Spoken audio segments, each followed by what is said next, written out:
They erased me from the family will and said, "You were never really one of us," so I bought their childhood home and sent them the eviction notice. Before I continue with today's story, I'd love for you to support our channel. And while you're at it, drop a comment letting us know where you're watching from. We love seeing how far our stories travel. The lawyer's office smelled like old leather and broken promises. I sat there, 28 years old, watching Mr. Peterson shuffle papers while my siblings whispered among themselves. Mama had been gone 3 weeks, and apparently, she'd left specific instructions. My older brother Edward leaned back in his chair, that smug expression already forming. My sister Lucinda kept checking her phone, barely pretending to care. Then there was Aunt Beverly, Mama's sister, practically vibrating with anticipation in the corner. The estate, Mr. Peterson began, clearing his throat, has been divided among the biological children. My stomach dropped. Biological. That word hung in the air like smoke. I watched him list everything: the house on Oakwood Street worth $400,000, Mama's jewelry collection, her savings accounts totaling $200,000, her vintage car. Edward got the house. Lucinda got the jewelry and half the savings. Even my cousin Troy, who hadn't visited Mama in 5 years, got $20,000. My name never came up. Not once. The silence pressed against my eardrums. "Excuse me," I finally managed, my voice cracking. "There must be some mistake." Mr. Peterson wouldn't meet my eyes. Edward did though. He leaned forward, elbows on the table, wearing that expression I'd learned to hate over 25 years. "No mistake, Keisha," he said slowly. "You were never really one of us anyway." The room tilted. Lucinda finally looked up from her phone, and I saw it, not surprise, but confirmation. They'd known. All of them had known whatever this was, and I was the only one in the dark. "What are you talking about?" My hands gripped the armrests until my knuckles ached. Aunt Beverly spoke up then, her voice dripping with false sympathy that made my skin crawl. "Baby, your mama, she took you in when you were 3. Your real mama was her friend Denise who died in that car crash on Highway 51. Don't you remember?" I didn't remember. I remembered Mama braiding my hair for picture day. I remembered her teaching me to make her famous peach cobbler. I remembered sitting by her hospital bed, holding her hand while cancer ate her alive. I remembered being her daughter. "That's a lie," I whispered, but something in Aunt Beverly's eyes told me it wasn't. Edward pulled out his phone, scrolled, then turned it toward me. A birth certificate. Denise Marie Johnson. Mother. Father unknown. My name, but not my history. Not the history I'd lived. "Mama never legally adopted you," Lucinda added, examining her nails like we were discussing weather. "So technically, you're not entitled to anything. She made that clear in her will." I left that office in a fog. The Atlanta heat hit me like a physical blow, but I barely felt it. My hands shook as I started my Honda, the car I'd bought myself because Mama said it built character to work for things. The car I'd driven to her chemotherapy appointments every Tuesday and Thursday for 8 months. The car I'd slept in outside the hospital during her final days because the nurses said family could stay, and I was family. Except I wasn't. Not according to a piece of paper. Not according to the people who'd shared my childhood, my holidays, my entire existence. The drive home blurred with tears I refused to shed until I was safely inside my apartment. My phone buzzed. "Edward. Don't make this harder than it needs to be. Mama made her choice. Respect it. Respect it. Respect being erased like I'd never mattered." I called my best friend Jasmine, the only person I trusted with this fresh wound. "They did what?" Her voice could have stripped paint.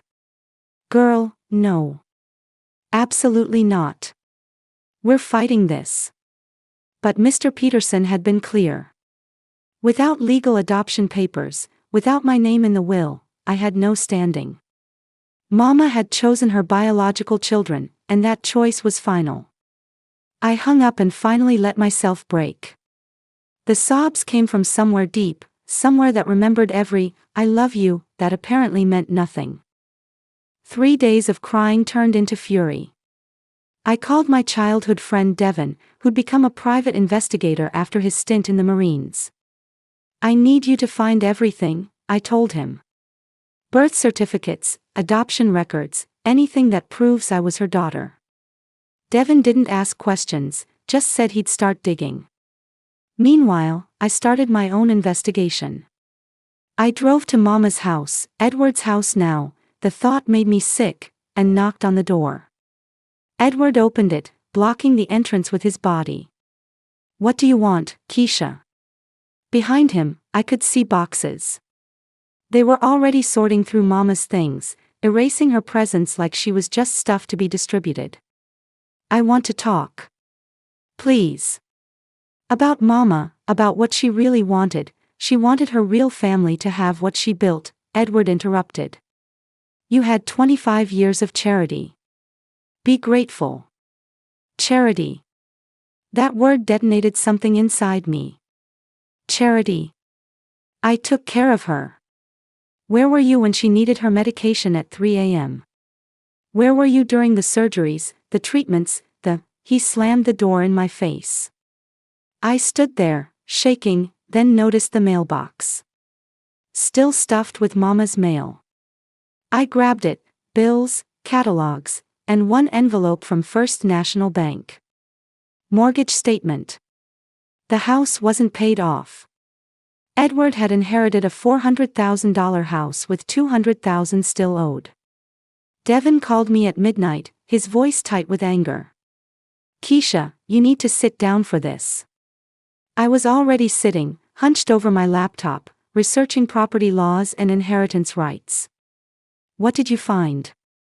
The silence stretched too long. "Your mama, she did try to adopt you. Filed the paperwork when you were 5 years old. But someone blocked it. Beverly. Your Aunt Beverly convinced her it was unnecessary, that you were already family, that legal papers didn't matter." The room spun. "Why would she do that?"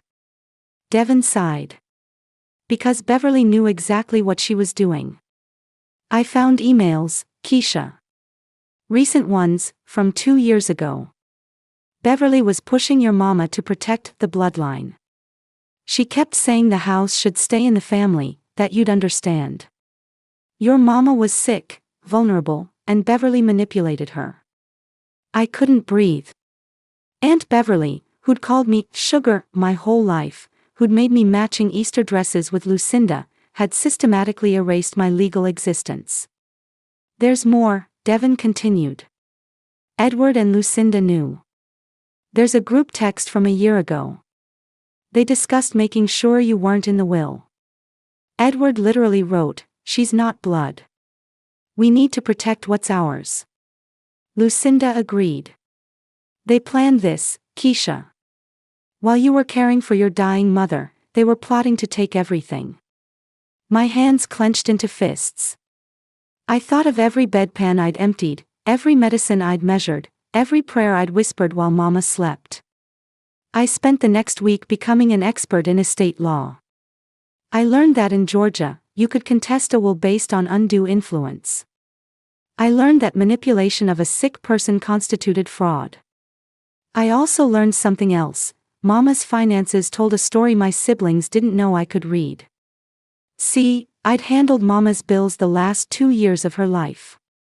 I had access to her statements, her records, everything. And what I found made my blood boil. Edward had borrowed $50,000 from Mama 3 years ago for his business venture that failed spectacularly.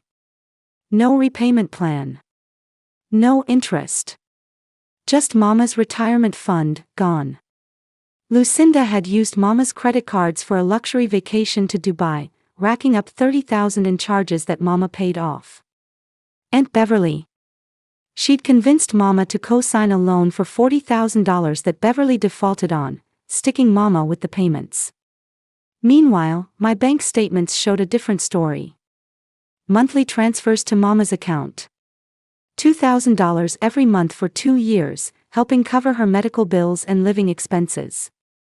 I'd paid for her prescriptions, her physical therapy, her special dietary needs. I'd used my vacation days to take her to appointments. I'd put my life on hold to make sure she wasn't alone. The numbers didn't lie. I'd invested over $70,000 and countless hours. They'd only taken. Edward made his first major error 2 weeks after the will reading. He called me, voice dripping with false concern. "Keisha, we found some of Mama's things we thought you might want. Some photos, her recipe book, maybe that old quilt. Scraps." He was offering me scraps while sitting in a house I'd helped maintain, filled with furniture I'd helped buy. "I'll come by tomorrow," I said, keeping my voice neutral. "Thank you." I arrived with Jasmine and Devon. Edward wasn't expecting witnesses. He met us at the door, annoyed. "I said you could pick up some things, not bring an entourage." Jasmine smiled sweetly. "We're just here to help carry." "That okay?" Inside, the house looked ransacked. Lucinda was there too, sorting through Mama's jewelry in the living room like a dragon with her hoard. They'd ripped down family photos, including ones with me. "Here," Edward shoved a small box at me. "Take this and go." I opened it. The recipe book with Mama's handwriting. A few photos. The quilt she'd made me when I was 7. Nothing of monetary value. Nothing that proved I'd ever mattered. But then I saw it, Mama's desk in the corner, the one Edward clearly hadn't searched yet. "Can I have her Bible?" I asked. "The one she read every morning." Edward waved dismissively. "Whatever, take it." "Just the Bible though." I walked to the desk, feeling their eyes on my back. Mama's Bible sat there, worn leather cover, pages marked with her handwritten notes. I picked it up, and something slipped out. An envelope, addressed to me in Mama's shaky handwriting. My heart nearly stopped. "What's that?" Lucinda stood up, suspicious. I tucked it into the Bible quickly. "Just a bookmark." "Can I go now?" Edward couldn't wait to get rid of us. The moment I reached my car, I tore open the envelope. Inside was a letter dated 6 months before Mama died, and a key. "My dearest Keisha," it began. "If you're reading this, then I'm gone, and I fear Beverly has done what she threatened." I was weak. I was scared. I let her convince me that blood mattered more than love, and that will be my greatest regret in heaven. The letter continued, and each word felt like Mama's hand on my shoulder. "You are my daughter in every way that matters."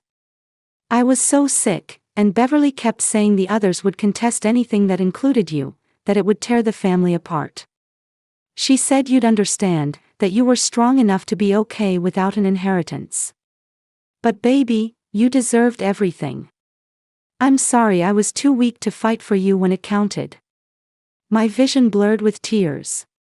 "The key is to my safety deposit box at First National. Box 247. Inside, you'll find something I kept safe. Love letters from your real mama, Denise. She wanted you to have them. She also left you something, a life insurance policy she named me beneficiary of, with instructions to save it for you. It's not about the money, baby. It's proof you were wanted, loved, chosen. Twice. Don't let Beverly's poison make you forget that. You were my daughter. You are my daughter. Always. Mama." First National Bank opened at 9. I was there at 8:50, letter clutched in my sweating palm. The key felt heavy, loaded with possibility and pain. The banker, Mrs. Wallace, recognized me from when I'd come with Mama. Her expression softened when she saw my face. "I'm so sorry for your loss, dear." She talked about you constantly. So proud. Those words nearly broke me again. Box 247 was larger than I expected.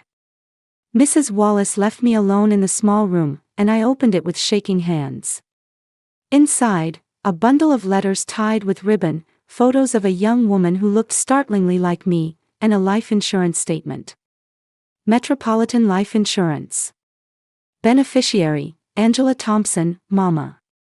Policy value, $150,000. Issued 1997. Never claimed. At the bottom, a note in Denise's handwriting, for my baby girl's future.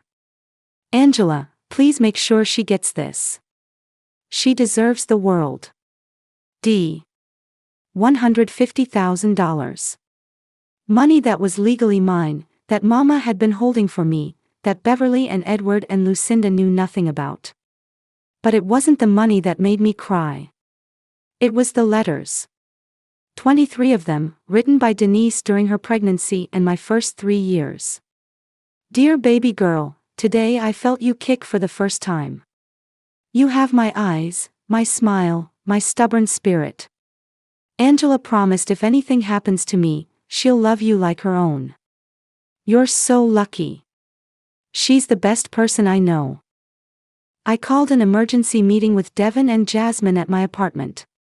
On my coffee table, the letters, the insurance policy, Mama's Bible, and printouts of every financial transaction I'd documented. They think they won, I said, and for the first time in weeks, I felt something other than grief. I felt purpose. They have no idea what's coming. Devin grinned. Talk to me. First, I'm claiming the life insurance. It's legally mine, and there's nothing they can do about it. That's $150,000. Second, I'm going to use that money strategically. I pulled up something on my laptop that made Jasmine gasp. No. You didn't. I did. The house on Oakwood Street.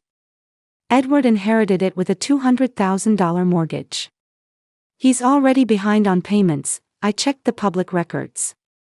The bank's going to foreclose in 90 days if he doesn't catch up. Devin leaned forward, catching on.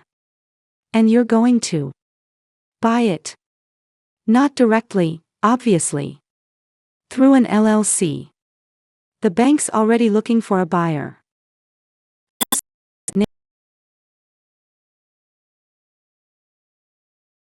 Above what's owed.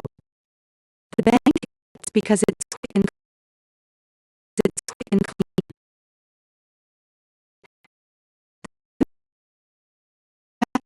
It's cold.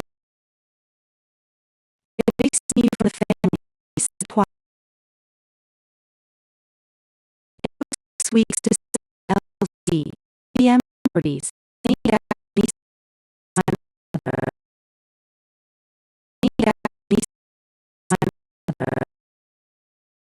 They turned me said, yes. Accepted my story and taken the case with frightening enthusiasm.